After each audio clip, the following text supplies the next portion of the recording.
Hello everyone, and welcome back to another one of my animal care videos. Today our video is going to be about how to care for goats. Whether you're trying to start a goat farm, or you just want a couple of goats as pets. If you're just wanting to learn something specific about goats, you can skip ahead to any of the timestamps listed here.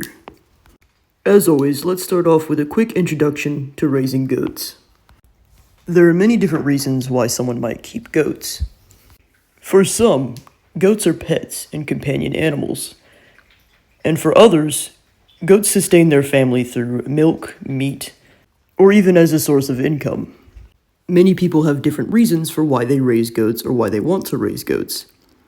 Here on our farm, our goats are for pets, for milk, and a source of income. I'm curious to know what my viewers raise their goats for, or what you want to raise goats for. Go ahead and let me know down in the comments.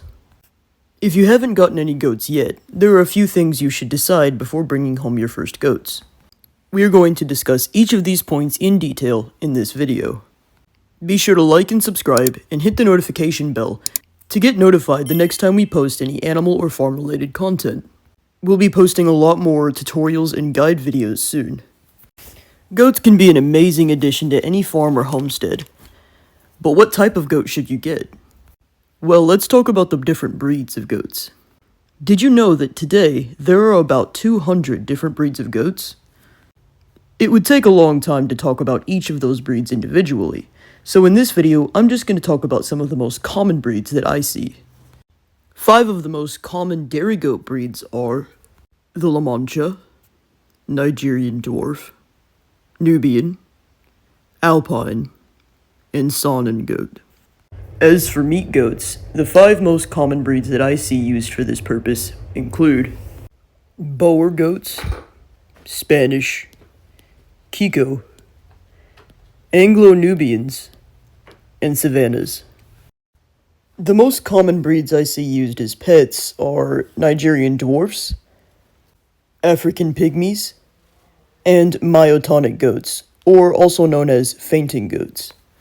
As a bonus, here are a few breeds of goats that are raised for their fiber, which essentially means their fur. The Pygora, Cashmere, and Angora goats. As I said before, there are about 200 different breeds of goats, but these are just the most common. They each have their own origins, temperaments, and pros and cons. Keep in mind, even if you get a meat goat breed, you can still milk them. You just probably won't get as much milk with a meat goat as you would with a dairy goat, and vice versa.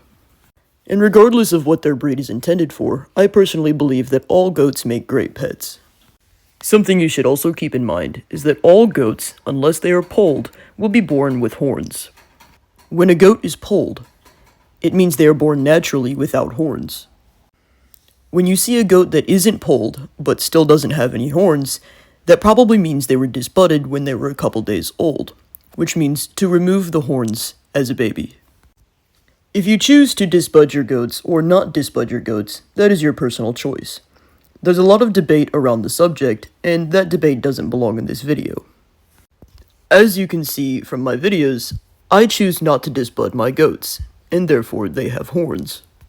I'll make an entirely different video in the future, just about disbudding goats, the pros and the cons. Now let's talk about how to feed goats. Feeding a goat is relatively simple and easy to maintain. However, if done incorrectly, you might make your goats very sick. Goats are browsers by nature, which means their main diet consists of roughage found on trees and shrubs.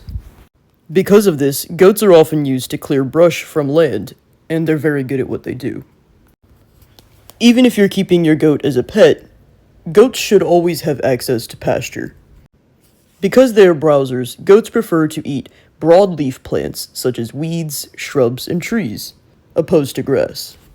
Your goat should be able to browse through fresh greens, free choice. If your goats are penned up in an area where they can't access their natural diet, you should bring the food to them. A good way to do this is by cutting brush yourself and giving them the trimmings. Aside from a goat's need for fresh leaves, they also need hay every day. A single adult goat should be consuming 5 pounds of hay per day. Everyone's circumstances are different, so the schedule of which you feed your goats is entirely up to you. However, it is highly recommended that your goats be fed hay first thing in the morning before eating anything else. This is a great way to prevent bloat, which we will talk about later. Knowing what type of hay to feed your goats is extremely important for their health. Timothy hay is recommended to be the best choice of hay for goats.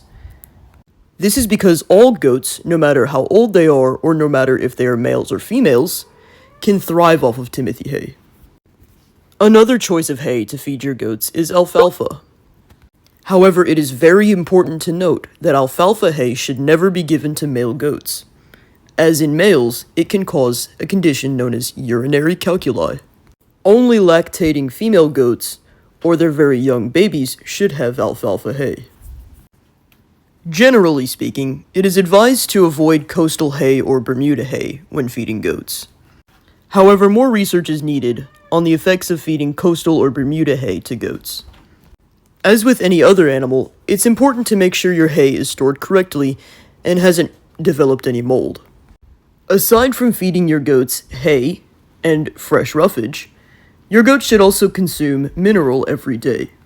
Your goats need this mineral to stay healthy. You should only feed your goats mineral that is intended for goats. This mineral comes in a solid block form or a loose grain form.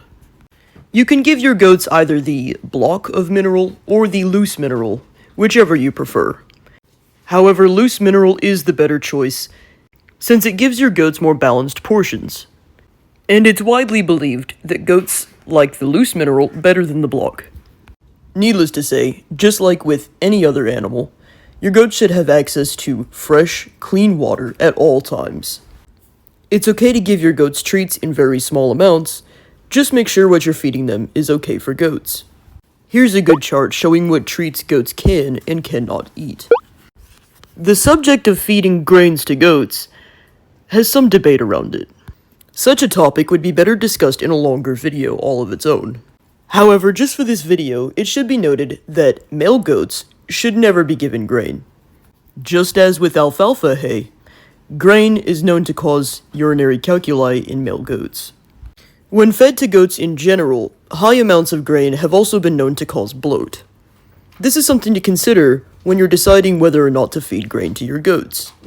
Personally, on my farm, I choose not to feed my goats grain. Now let's talk about housing and fencing for goats. Let's talk about fencing first.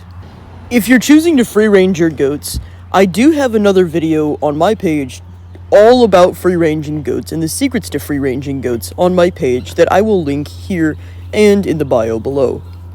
So if you plan on free-ranging your goats or you'd like to learn more about free-ranging goats, that video is for you. If you don't plan on free-ranging goats, then you must know that goats are escape artists. Goats are extremely intelligent animals, and if you do not have sufficient fencing, then they will find a way to get out and tear into your garden, eat the leaves off of your fruit trees, or even get themselves into trouble and danger. To keep your goats confined to a specific area of your choosing, goat-proof fence is a necessity. The most common fencing that I've seen used to keep goats confined is a 4-inch by 4-inch galvanized steel fencing as listed and shown here. If you have goats with horns, take extra precaution to make sure that they cannot stick their heads through the fences and get their horns stuck.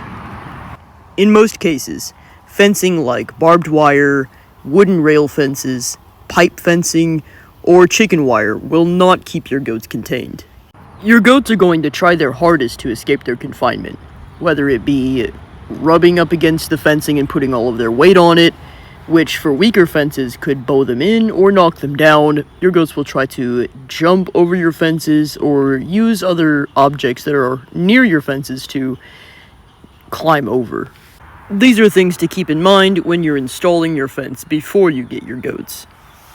Speaking of jumping, it's recommended for miniature breeds of goats or dwarf breeds of goats to have fencing at least 4 feet high. If you have a rather large or heavy or tall breed of goat, you should probably go with a 5-foot tall fence. Goats are great jumpers and great climbers. As for space, it is recommended to have a minimum of 25 to 50 square feet per goat of confinement space. As for pasture space, it is recommended to have a minimum of 1 acre for every 1 to 3 goats. Next, let's talk about housing and shelter for your goats. Whether you're free-ranging your goats or you have an enclosed yard for your goats, either way, they will need some kind of a shelter. This is an absolute necessity for any goat under any circumstance. Goats do not like getting wet from the rain, they do not like getting too cold, and they do not like getting too hot. You can always provide your goats with a run-in shelter or a run-in shed, which is a structure that has 3 sides and a roof. However, that might not keep out rain and wind from the side of the shelter that has no wall. Not to mention, these types of shelters have very poor insulation. Remember that goats are not cattle. They do not do well being exposed to the elements. Your best bet is to have a barn with 4 walls and a roof, with doors for both you and your goats to easily access and go in and out with ease. If you are not free-ranging your goats, you should probably separate your bucks from your does. A buck is a male and a doe is a female. The video I have uploaded on free-ranging your goats explains why it is easier to run your bucks with your does on a free-range setting versus in a confined setting. Running your bucks with your does might be more stressful for both them and you. Therefore, unless you're free-ranging your goats, your bucks and your does should be kept separate until you're ready to breed. We'll talk all about breeding goats later in the video. Remember, when housing your goats, they should never be alone.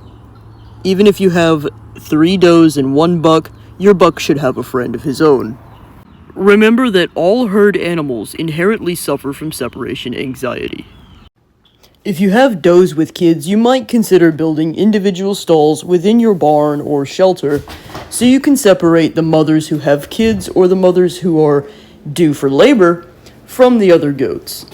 Temporarily separating your mother goats or expecting mother goats by stalling them is a great way to make the mothers feel more secure and to keep the babies safe from your other does who might not be too accepting of them at first.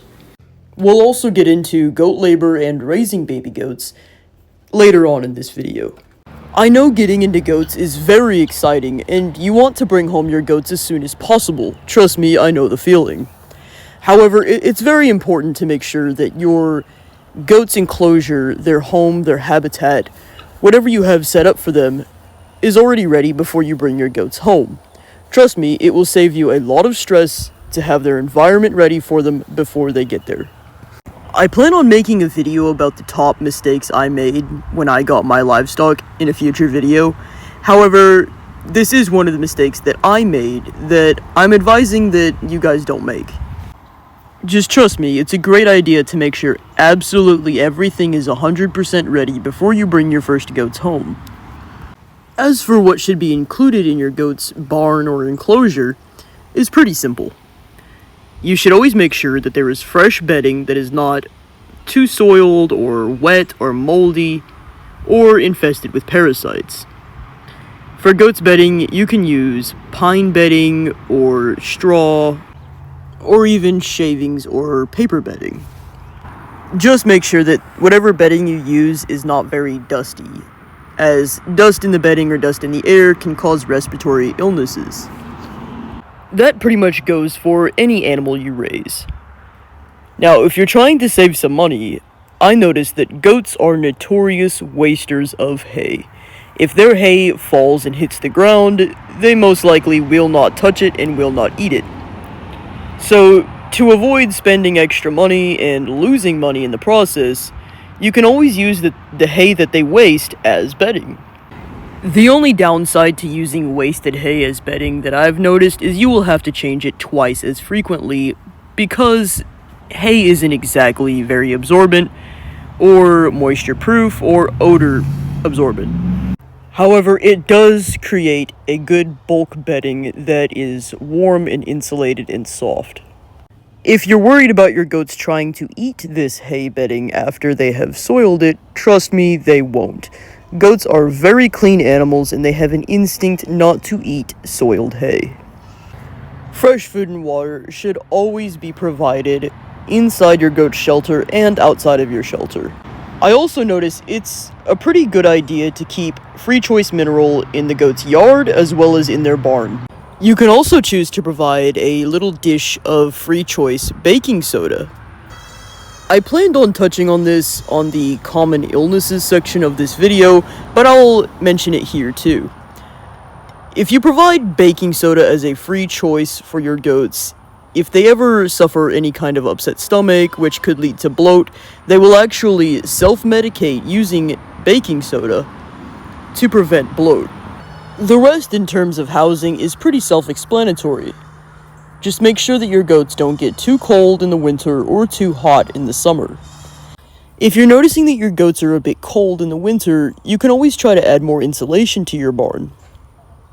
And likewise, if you're noticing they're overheating in the summer, such as panting, laying down a lot, not wanting to be very active, make sure they have plenty of water, and you can even add a fan to their barn. Just note that if you do choose to add a heater or a fan to your barn, make sure that it is livestock safe and livestock friendly, and not too close to the straw or bedding, or it could potentially spark a fire. You should also make sure that the cords are out of the goat's reach. Goats are very curious and playful animals, and they might try to chew on the cords. One thing I didn't mention in this topic that I do want to touch on is pasture management. If you're running your goats on a pasture or you are rotating them on pasture, please note that I do plan on making a longer video on pasture management with livestock in the future. However, that topic's a bit too long to include in this video. Now let's talk about goat grooming. The last animal care video I did was about chickens, and while chickens kind of groom themselves, you have to groom your goats. Goat grooming includes things like hoof trimming, brushing, checking their teeth, ears, horns, if they have any, etc. Goats' hooves, much like horses and cows and pigs, grow continuously throughout their lives. They have a hoof wall, which in goat terms is kind of like a fingernail, but if left untrimmed can become overgrown and your animal will not be able to walk properly and will be in a lot of pain. I've seen a lot of people saying that goat hooves should be trimmed every 4 to 6 weeks, but I feel goat hooves should be trimmed as needed. Some goats' hooves grow faster than others. For instance, I have one doe whose hooves need to be trimmed every 2 weeks, versus I have a buck whose hooves only need to be trimmed every 7 weeks. It's a good idea to check your goat's hooves every few days to make sure they're not becoming overgrown. I'll attach a good picture here on how to tell if your goat's hooves are growing a bit too long versus a perfectly trimmed hoof. No matter what purpose you're raising your goat for, whether it be milk, fiber, meat, or even as a household pet, your goat's hooves must be trimmed regularly. This is all just part of raising goats. In a future video, I'll make a tutorial on how to properly trim your goat's hoof. Keep in mind that while trimming goat's hooves is relatively simple and you can do it yourself at home when you learn, some goats require what's called corrective trimming. If you purchase an adult goat who has never had a trim in their life, they might require corrective trimming by a farrier. And this could actually lead to a lifetime of corrective trimming. So it's very important to keep on top of your goat's hoof needs. There's an old cowboy saying that goes, "No hoof, no horse," which is very true for horses. But I feel the same saying goes for goats. No hoof, no goat. For brushing, there are many different breeds of goats that have different textures and different consistency of fur. Some are single-coated goats and some are double-coated goats, and some, like fiber goats, require a lot more maintenance. For single-coated goats, a simple brushing every now and then to get dirt and dust and debris out of the coat will suffice. However, for double-coated goats, they'll often shed their winter and summer coats that you're going to have to detangle and de-shed sometimes twice a year. Unless instructed by your vet, or unless you're raising goats for fiber and you need a high quality fiber, bathing your goats is not necessary. as I mentioned before, goats hate getting wet. If you're bothered by the stink of your goats, just know that male goats in general will smell, and that is completely natural for them. There's very little you can do to prevent this. If you need to bathe your goats because you're raising them for fiber, such as cashmere, then it's a good idea to start them off with bathing when they are very young and regularly to get them used to getting wet. It's in a goat's instinct not to get wet because they cannot lick themselves dry. Just because goats are a livestock animal does not mean you can neglect their needs for brushing. If your goat sheds a lot, any shed fur that does not freely fall from the coat could get matted, which could lead to skin infections and myiasis, which is where flies will begin to lay eggs on the skin of your goat, and your goat will get, needless to say, very, very ill. If brushing your goat regularly is something that kind of deters you, or if you plan on raising a very large number of goats, then this is something you need to think about when you choose what kind of breed you're wanting to raise. Even if your goat's hooves have been freshly trimmed and they don't require any brushing, a part of grooming is daily checking your goat's whole body over for any health concerns. In other words, a part of grooming is checking for any lice or mites, checking their ears for any parasites or lesions, any injuries or wounds, checking their eyes, their nose, their mouth for any sores or unusual discharge. This is all part of grooming a goat on daily life. This is something you should be doing regularly. That way, if you do see something that's wrong with your goat, at least you caught it very early on. With grooming out of the way, let's talk about the fun stuff: breeding and raising baby goats. For a lot of people, this is what it's all about. I've been raising animals of all kinds for over a decade now, and I still feel the same way. Watching a baby animal come into this world and helping it grow and raising it until it finds a new family is the best feeling in the world for me. But raising baby goats is a lot more difficult than, let's say, your average house cat having kittens or your hamster giving birth to pups. Caring for goats is relatively easy compared to some other animals. Personally, I find goats easier to take care of than dogs, but that's just my opinion. However, when it comes to breeding goats and raising newborn babies, it can be pretty challenging, even for someone who's experienced. This is something to consider when getting goats. It's most likely never going to get easier when spring comes around or January through March comes around and you have new babies on the ground. 5 years from now, it will still probably be challenging dealing with these babies. However, if you can handle the stress of it, there's nothing quite like helping a baby goat into this world, watching him or her grow up, and find a new family of their own. So let's get into it and talk about the most challenging part, in my opinion, of raising goats. First, let's talk about breeding your goats.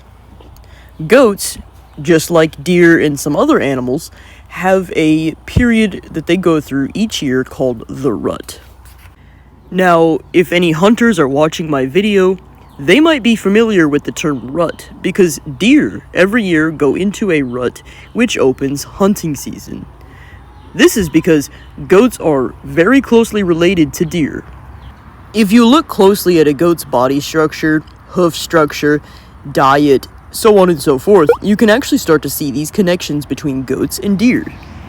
In my family, we actually have a joke that goats are just dogs in a deer's body. Now, before you get goats, or if you just got goats, you need to understand that the rut is a very stressful time of the year. It's stressful for both you and your family and the goats.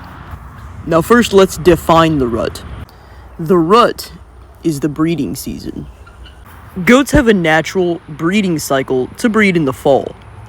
This can be anywhere from late August to early July. However, it's most natural to last from August through October, sometimes going into November. If your goats breed on schedule in the rut, this means you'll have babies from January throughout March and sometimes April. The reason why the rut can be pretty stressful is because your goat's personalities and temperaments will change. A doe that might be very sweet and in your pocket all the time might become more skittish and frantic. Whereas a buck who sits in your lap all day and lets you pet him and love on him and he is the sweetest buck ever will become slightly aggressive or sometimes very aggressive. And he will, what's a good way to say, he will have one thing on his mind, which is the females. Your bucks especially will change their personality and temperament throughout the rut. They might be rubbing their horns on more things, breaking down saplings, flirting with the females quite frequently, sometimes even flirting with you.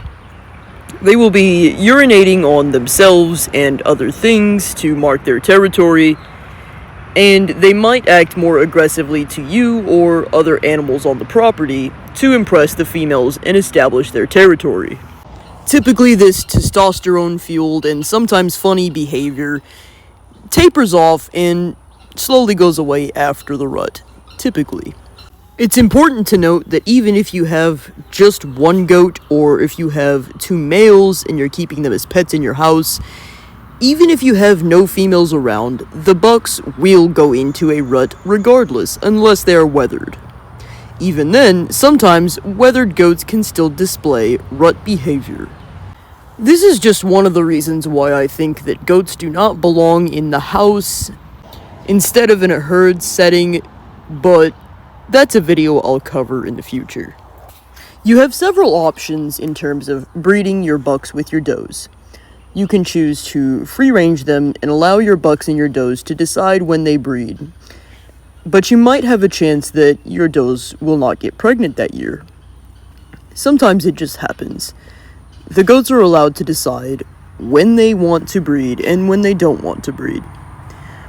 Or, you could choose to go with the artificial insemination process, in which you purchase semen from another breeder or from a reputable source, or you even have your veterinarian extract the semen from your buck to insert into your doe.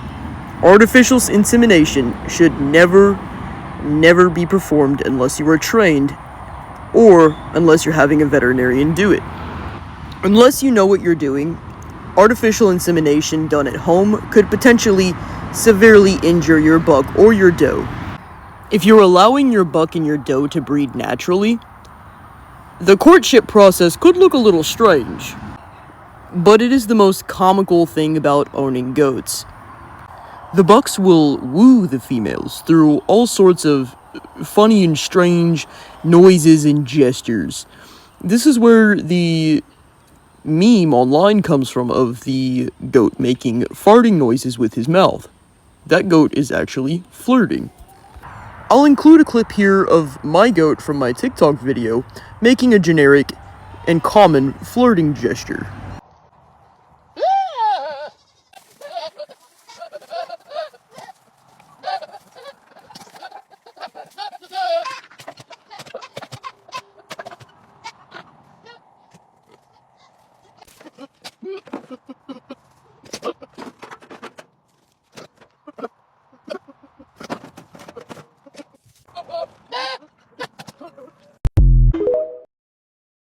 The video is sped up a bit to save on time, but it's one of the funniest things that I've seen about raising goats.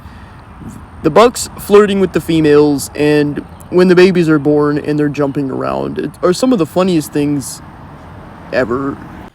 Although I will say, when naturally breeding your bucks with your does, it's important to make sure that your buck is not too aggressive. Sometimes, if the buck is too aggressive, he might be too rough with the females and might accidentally end up injuring them through his excitement. Especially if your goats have horns. But this is where it comes into an importance. If your goats have horns, or even if your goats don't have horns, it's important to know your goats' personalities. Every goat has a different personality, and some bucks may act a certain way, some does may act a certain way. That might make breeding a little dangerous. If breeding is too dangerous between your buck and your does, then you might consider getting a different buck or a different dose, or you might consider artificial insemination. Just as some bucks might be too aggressive, some does might just not be willing to have babies, and that is something you have to consider. Like I said, every goat has a different personality. If you really want to breed goats, or you really want milk, and you happen to have a doe that just will not accept breeding, you can always choose to use artificial insemination, or, in my personal preference when this happens, you could get a different doe. It is also important to note that if you have multiple bucks, during the rut, it's best to separate the bucks from each other unless you are free-ranging. And the reason I say this is because with free-ranging, if you have multiple bucks running on, say, 10 plus acres, the bucks have an opportunity to get away from each other when a fight does break out. The less dominant bucks will stay away from the females during the rut, and the most dominant buck will, let's say, have his choice of the herd. But if you are not free-ranging, during the rut, you must separate your bucks. Otherwise, they could end up fighting, and it could turn pretty bad, even if they don't have horns.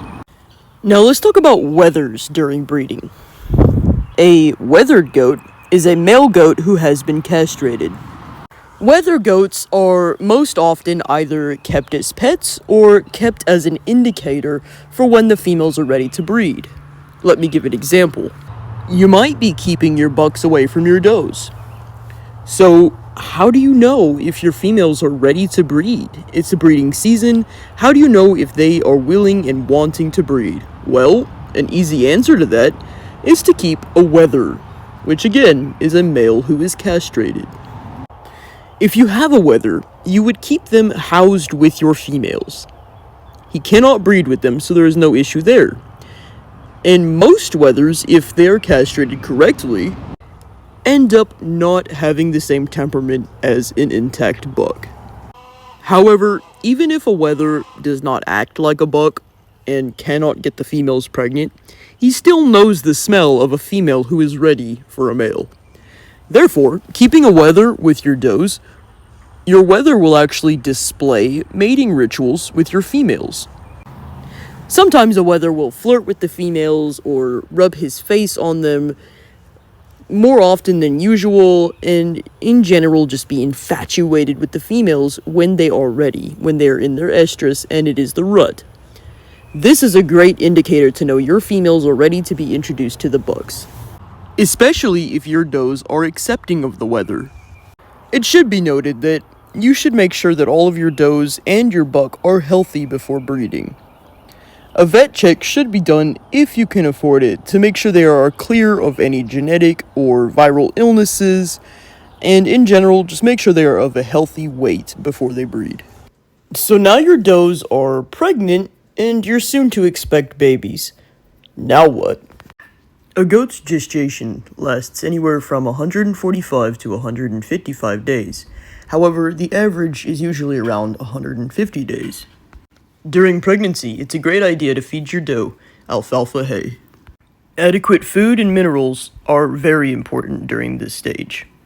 While your goat is pregnant, she's not only feeding herself, she's feeding her babies. Not having enough food or mineral in her diet while she is pregnant could lead to potentially stillborns or deformities in the babies. You can also purchase a probiotic meant for goats to feed her during her pregnancy. Now, you might not be sure if your goat is actually pregnant. They don't show signs early on, and it can take years to learn the signs that a goat is pregnant by second nature.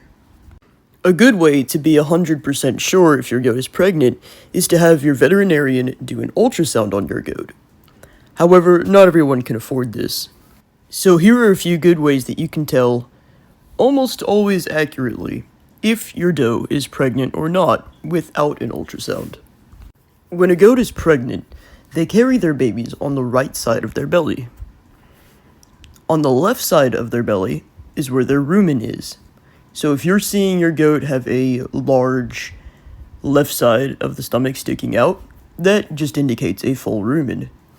However, if the right side of the goat's belly is starting to swell and get bigger, That could be an indication of pregnancy. Another good way to tell if your goat is pregnant is to monitor and check her estrus cycle. A goat that is pregnant will not go back into heat or back into estrus after being introduced to the bug. If your doe is pregnant, her appetite will go up by a lot. Her personality might also change. For instance, if you have a doe that is usually very sweet and loves affection, during pregnancy, especially the closer she gets to kidding or giving birth, she might become more frantic, more vocal, and a little more skittish. On the flip side, if you have a doe that is naturally skittish and frantic, she might mellow out and become very sweet and affectionate during pregnancy. Another method is to feel underneath your doe's belly, just in front of the udders.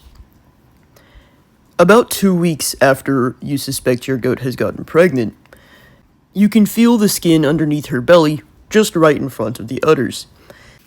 If the skin there feels stretched and pulled tight, then that's a sign that your doe may be pregnant. If it's been 2 weeks after her date with the bug, and her belly skin in front of her udders is still soft, she might not be pregnant. However, do note that this particular method is not very accurate on a goat that is usually very skittish or nervous and doesn't like being touched, as they will tense up their abdominal muscles when you touch their belly. These methods aren't always 100% accurate.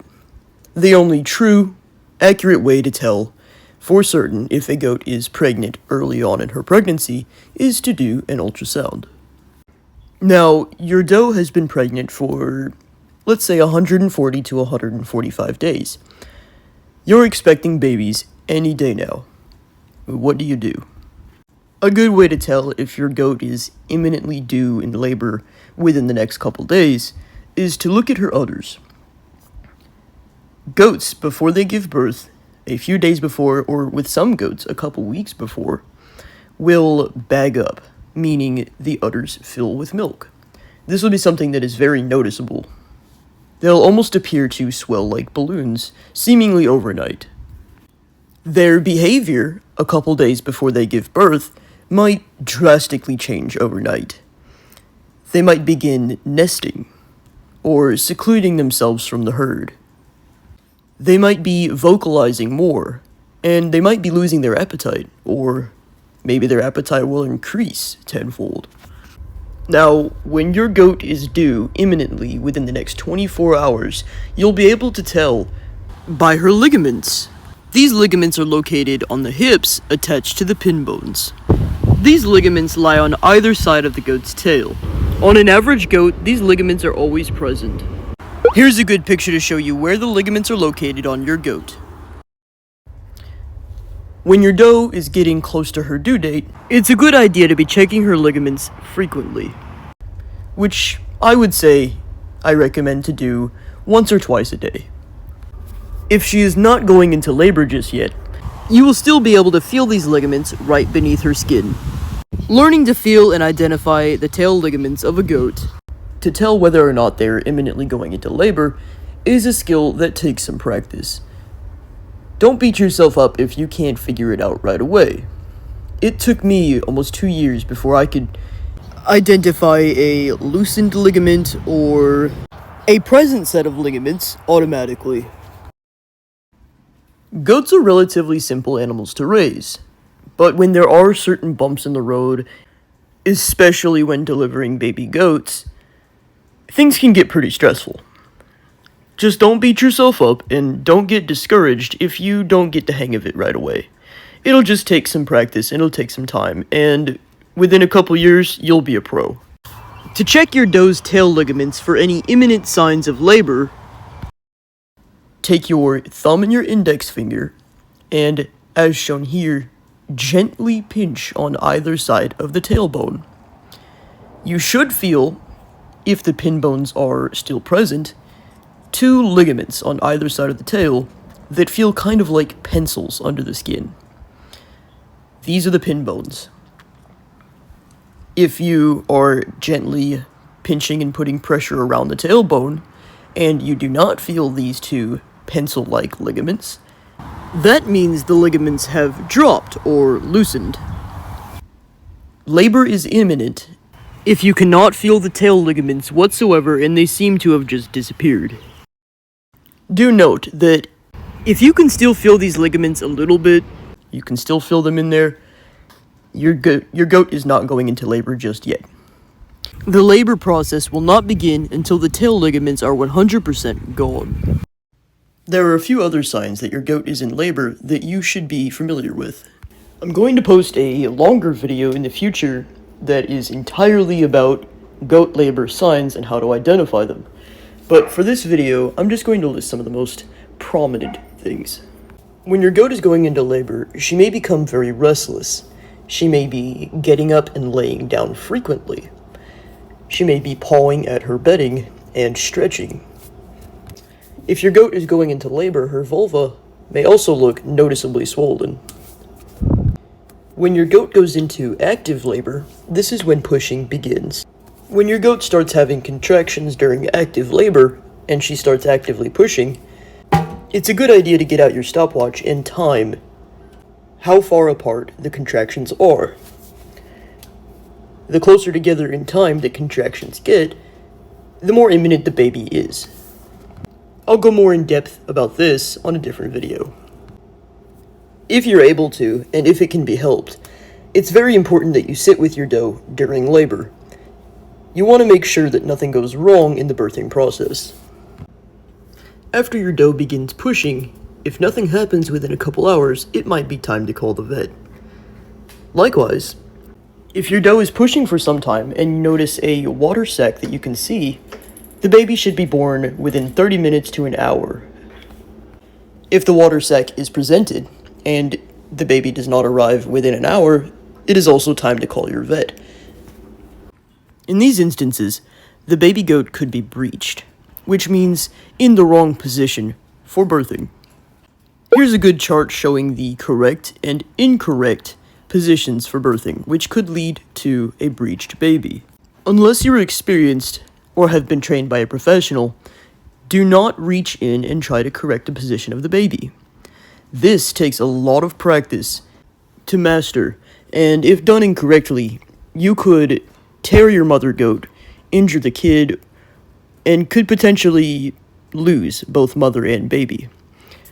So, until you know how to properly reach in and reposition the kid, it's best to call your veterinarian when a breach happens. A baby goat is called a kid.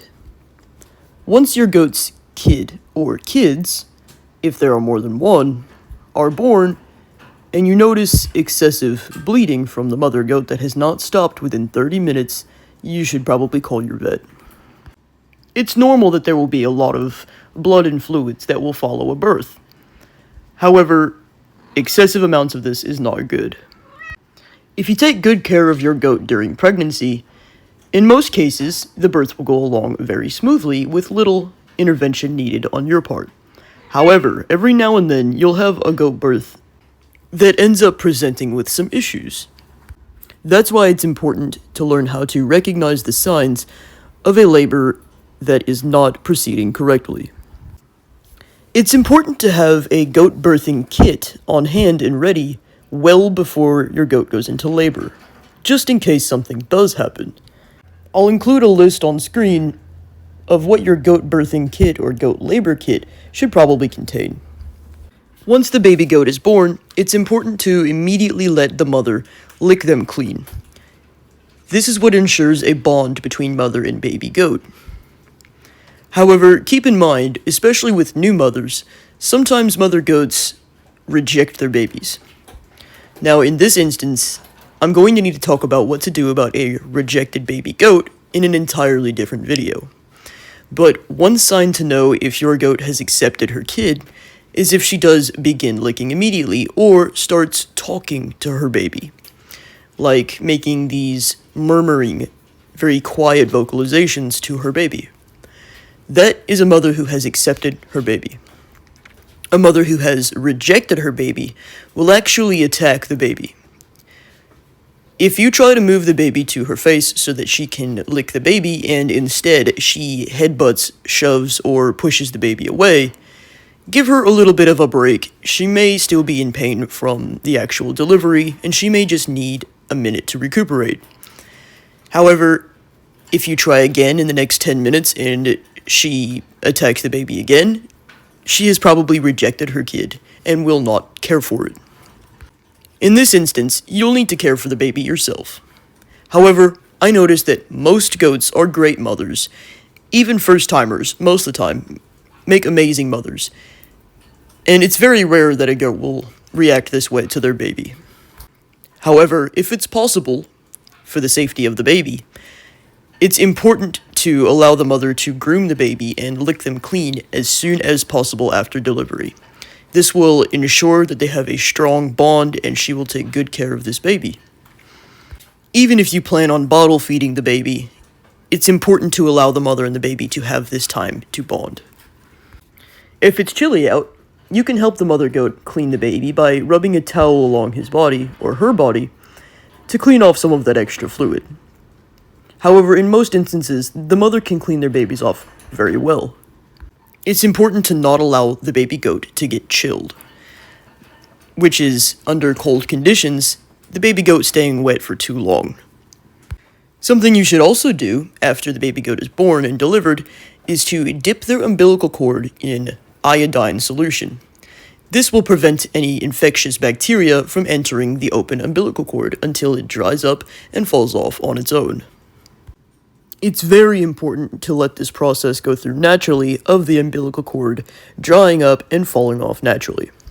If it dries up after a couple days and you try to pull on the umbilical cord, you will injure your baby goat. Your baby goat should be standing or trying to stand within an hour after being born. If a couple hours has passed and the baby goat has not made any attempts to stand or won't stand if you help it up, there might be something wrong with the baby, and once again, it might be time to call the vet.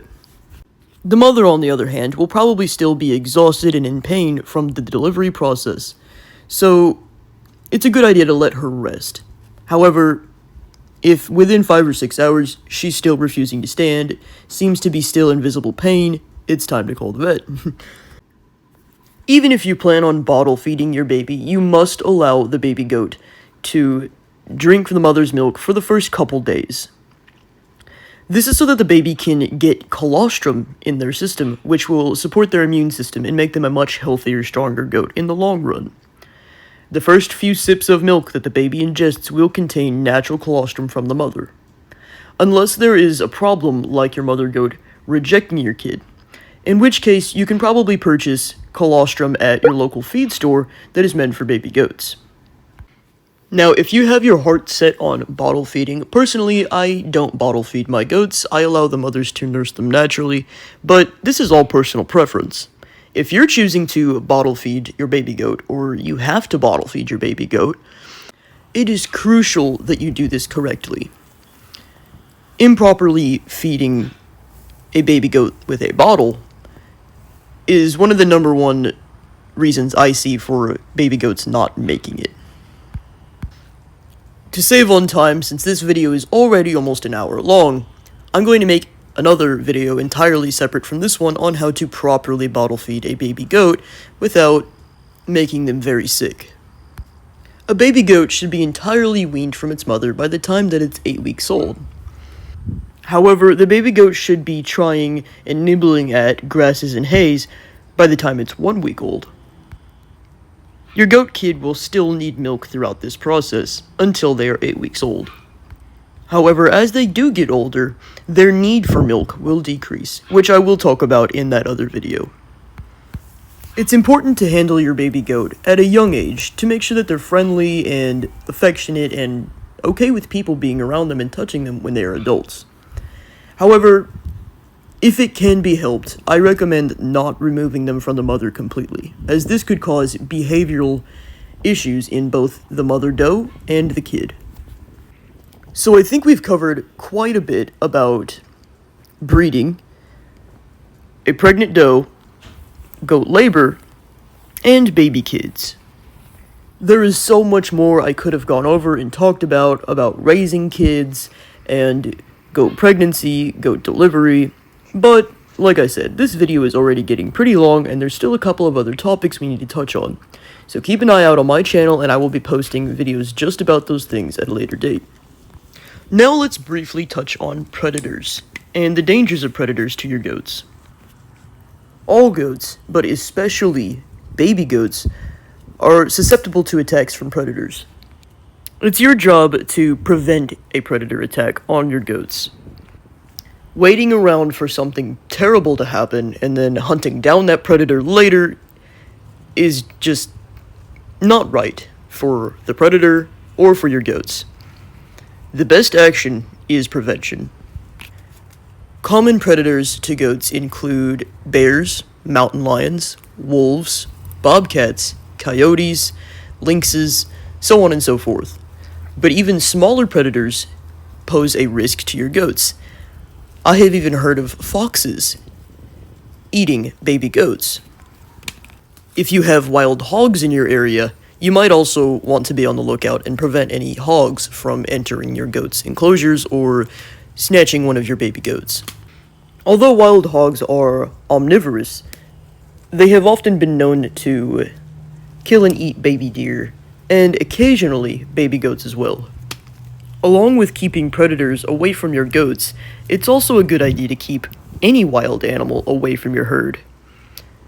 Deer, for one example, can pass on certain diseases to goats. Or armadillos who carry leprosy could potentially pass this on to your goats as well. It's a good idea to just keep your goats away from any wild animals, predator or not. If your goats are confined, predator-proofing their barns and enclosures are a great way to prevent any attacks from predators. There are also a bunch of other things you can purchase that will keep predators away, such as motion-activated lights, sound systems, or you could even get a livestock guardian dog, which many people have opted to do, as this has the highest success rates for keeping predators away, or dealing with the predators that do come onto the property to take a baby goat. Now, if you're free-ranging your goats, you can't exactly predator-proof their environment, because you can't predator-proof the world. This is where a livestock guardian dog, or a livestock guardian donkey, or what have you, is an invaluable tool. Unlike a strong fence, a livestock guardian dog is a predator-proofing system that actually thinks and has a mind of its own, who can identify and detect these predators long before even you or your goats see or hear them. Furthermore, you can do what I do. If you're able to act like a shepherd and be with your goats at all times of the day, walking with them through the forest or fields or wherever you're free-ranging them, you can become like a guardian for your goats. However, most people can't really do a system like this due to having jobs or family to take care of, like children. But under certain circumstances, this might be the ideal solution for you. Everybody's circumstances are different. However, if you're free-ranging your goats and you do not have a livestock guardian with them, and you can't watch them during the nighttime or during the day or what have you, it's best to have them locked in a barn at night, especially at night when most predators come out. Locking your goats in a barn at night does not mean they are not free-ranged. It's simply keeping them safe while they are sleeping. In dawn, under a free-range setting, you would usually let them back out of the barn to continue free-ranging. A livestock guardian dog can make this process a lot more simple. However, you should probably get more than one livestock guardian if you're having to deal with very large predators. I'm running out of time in this video, but I will make an entirely separate video all about livestock guardian dogs, protecting your goats from predators, so on and so forth. Now let's talk about some common illnesses goats may face. Before I get into it, I have to make it very clear I am not a veterinarian and I have not been trained by a veterinarian. I'm just going to list 10 of the most common illnesses that I see affecting goats.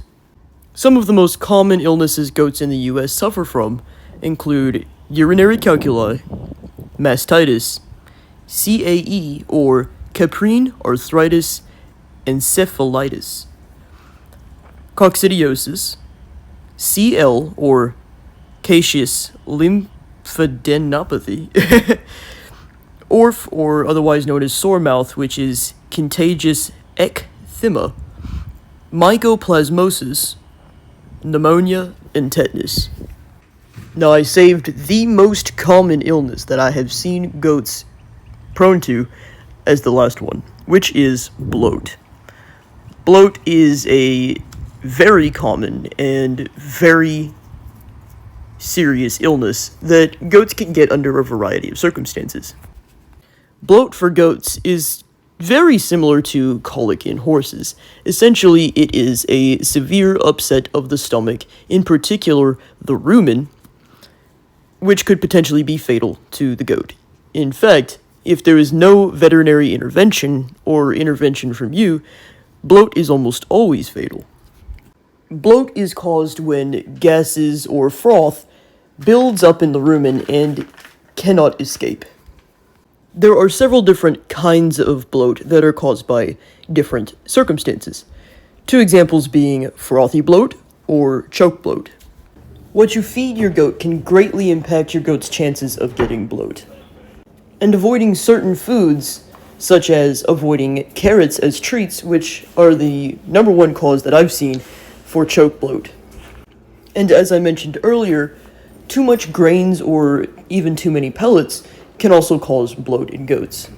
Furthermore, when you let your goats out in the spring to pasture and you have a lot of clovers that are very dewy or had just been freshly rained on, and you have a very poor pasture health in the beginning of spring, it's a good idea to limit how much of that pasture your goats consume, as that can also cause bloat. So let's talk about vaccines for your goats and deworming your goats. Just like with dogs, cats, horses, so on and so forth, goats should be given vaccines regularly by a veterinarian. Vaccinating your goats are a great way to prevent them from contracting serious illnesses. Goats are also susceptible to getting worms, which can be devastating to your herd. Dewormer can be picked up at your local feed store or bought online, and the bags usually have a feeding schedule that you should follow. Goats are also susceptible to external parasites, such as mites, lice, and ticks.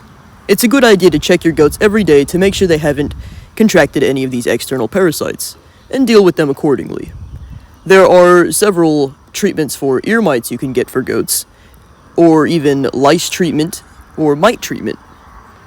Lastly, let's talk about the goat community and how awesome it is to be a part of it. Just like I talked about in my last animal care video about chickens, there are plenty of online forums or chat groups you can join that are all about goats. These are great places to learn from experts and people who have been working with goats for a lot longer than you have, and have a lot of your questions answered. As a bonus, you also get to make new friends who are just as passionate about goats as you are. If you're younger, 4-H and FFA can be a great way to connect with others, make new friends, and learn more about goats. Likewise, if you are an adult and you have children, signing your kids up for something like 4-H or FFA could be a great way to get them engaged with the community and teach them more about responsibility, raising animals, the environment, so on and so forth.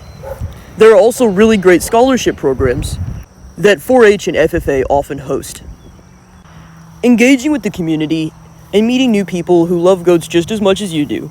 You might find experts who've been raising goats for 20 years, or you might find somebody who is new to goats just like you are. Either way, engaging in the goat community can be very rewarding and fulfilling. You can meet new friends, and it's just in general a lot of fun. If your goats meet breed standard, you can also take them to shows, no matter how old you are. I really hope you guys enjoyed this video. Thank you so much. If you are still watching and stuck with it through the whole video, you guys are awesome. Thank you so much.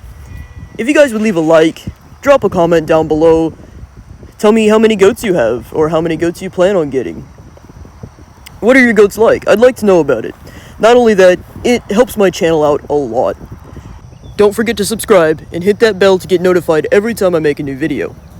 Thank you guys so much for your support and helping my channel grow. You guys are awesome. See you next time.